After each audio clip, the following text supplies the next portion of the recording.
మకర రాశి వారికి ఈ వారం కొంత మిశ్రమ ఫలితాలు గోచరిస్తోంది. అష్టమంలో కేతు అంత బలంగా లేరు. అయితే ఉద్యోగరీత్యా వ్యాపారరీత్యా లాభ నష్టాలు రెండు చూడవలసిన పరిస్థితి గోచరిస్తోంది. ఆరోగ్యరీత్యా కూడా కొన్ని జాగ్రత్తలు తీసుకోవాలి. ఇంటా బయట కొంత అపకీర్తి వచ్చే విధంగా గోచరిస్తోంది. అయితే ద్వితీయాధిపతి శని తృతీయంలో ఉన్నారు. చతుర్థ లాభాధిపతి అయిన కుజుడు భాగ్యంలో ఉన్నారు. భూ సంబంధించిన విషయ వ్యవహారాలు, రియల్ ఎస్టేట్ సంబంధించిన విషయ వ్యవహారాలు వీళ్ళు సానుకూలపడతాయి. ఐరన్ సంబంధించింది, కన్స్ట్రక్షన్ ఫీల్డ్ సంబంధించింది చక్కగా ఉంటుంది. సాఫ్ట్వేర్ రంగం కావచ్చు, కాస్మెటిక్స్, చిరు వ్యాపారస్తులకు, హోటల్ మేనేజ్మెంట్ వీళ్ళు కాస్త ఇబ్బందికరంగా ఉంటుంది. అదేవిధంగా ఒక కార్యక్రమాన్ని తలబెట్టేటప్పుడు 1-4 సార్లు ఆలోచించి ముందుకు వెళ్ళాలి. అది మంచిదా కాదా, 10 మంది సలహాలు తీసుకుందాం వెళ్దామని. ఎందుకంటే ద్వితీయంలో రాహు, కుటుంబ స్థానంలో రాహు ఉన్నారు, వాక్ స్థానంలో కూడా రాహు. మనం మాట్లాడే ప్రతి మాట జాగ్రత్తగా మాట్లాడాలి. ఒక్కోసారి మనం మాట్లాడే తప్పుగా కూడా వక్రించే విధంగా కూడా గోచరిస్తుంది. అదేవిధంగా ఖర్చుల విషయంలో జాగ్రత్త వహించాలి.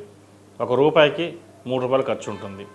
అయితే ఖర్చు కూడా ఇటు ఆరోగ్యపరంగా ఖర్చు అవుతుంది, శుభకార్యాలు రెండింటికి ఉంటుంది. కాబట్టి ఇటువంటి విషయంలో కొంత ఆరోగ్యరీత్యా జాగ్రత్త తీసుకోండి. శుభకార్యాల విషయం అంటారా చక్కగా ఘనంగా నిర్వర్తించండి, మంచి ఫలితాలు ఉంటాయి. విద్యార్థులకు కాలం అనుకూలంగా ఉంది. వైద్యవతులు ఉన్న వారికి కాస్త ఇబ్బందికరమైన వాతావరణం ఉంటుంది.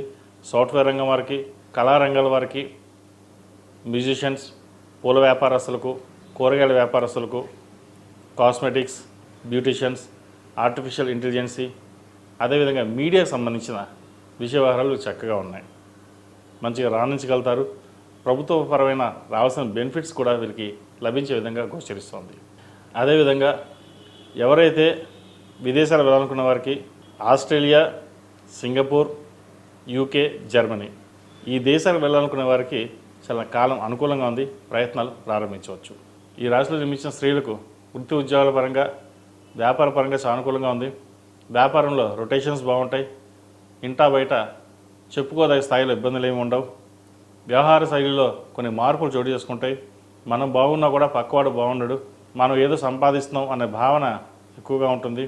ఎవరు ఏదనుకున్నా మీ పనులు మీరు ప్రారంభించండి. వ్యాపార రీత్యా కావచ్చు, ఉద్యోగ రీత్యా కావచ్చు, ఒకరి మీద డిపెండెన్సీ లేకుండా మీరు ఉండాలి అనుకుంటారు. ఏలినర్సన్ పూర్తయింది, అయినా కూడా ఒక 4 నెలలుగా వీరికి ఇబ్బందిగానే ఉంటుంది. ఇక్కడ నుంచి కాస్త కొంతవరకు బాగుందని చెప్పచ్చు. అష్టమాధిపతి అయిన రవి సప్తమంలో, షష్టమాధిపతి బుధుడు, భాగ్యాధిపతి అయిన బుధుడు సప్తమంలో ఉన్నారు, రవితో కలిసి ఉన్నారు. అదేవిధంగా తృతీయాధిపతి అయిన గురువు 6 ఉన్నారు. 6 గురువు వీళ్ళకి చక్కగానే ఉన్నారు, బాగున్నారు, బలంగానే ఉంది. కాబట్టి చిన్న చిన్న సమస్యలు వస్తుంటాయి, పోతుంటాయి, అవి పక్కన పెట్టేసేయండి. ప్రేమ వివాహ సంబంధించిన విషయ వ్యవహారాలు కాస్త జాగ్రత్త వహించాలి. ప్రేమించాం, పెళ్లి చేసుకుందాం అని అనుకుంటారు. అయితే పెద్దవాళ్ళని ఒప్పించడం, జాతిగా పరిశీలన చేసుకుని ముందుకు వెళ్ళాలి. సొంత నిర్ణయాలు పనికిరావు. ఈ రాశివారు ప్రతిరోజు ప్రతినిత్యం ఓం నమో నారాయణ ఒత్తులతోటి దీపారాధన చేయడం, అదేవిధంగా దక్షిణామూర్తి స్తోత్రాన్ని పఠించడం చెప్పదగినది. ఈ రాశిలో జన్మించిన వారికి కలిసి వచ్చే సంఖ్య 5, కలిసి వచ్చే రంగు బ్రౌన్. ఏదైనా పని మీద బయటికి వెళ్ళేటప్పుడు శుక్రవారం కానీ శనివారం కానీ వెళ్ళండి, మంచి ఫలితాలు సంప్రాప్తిస్తాయి. తదుపరి